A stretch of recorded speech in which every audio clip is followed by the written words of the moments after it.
வாயை திறந்தாருன்னா என்ன ஆக போகுதுன்னு தெரிஞ்சுக்கும் உதயநிதி ஸ்டாலின். வாயை திறக்கிறாத ம். மட்டும் உதயநிதி ஸ்டாலின் சேஃபா இருப்பார்.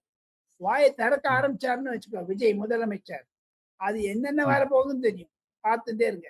ஆக மொத்தம் திராவிட ம். முன்னேற்ற கழகம் என்று தூண்டிவிடக்கூடிய செயல்களை, வன்முறையாக இல்லாவிட்டாலும் வன்முறையை தூண்டிவிடக்கூடிய செயல்களை எதிர்க்கட்சியினராக இருந்தாலும் சரி, அதற்கு ஒரு அளவுகோல் உண்டு, லிமிடேஷன்ஸ் உண்டு.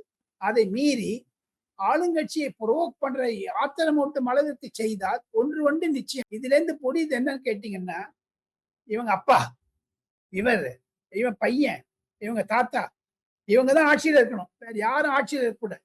அது குடும்ப சொத்து, பரம்பரை சொத்தா தெரியல. அதை விஜய் ஒழித்தெறிந்தால் அடத்தார், அடித்தார்.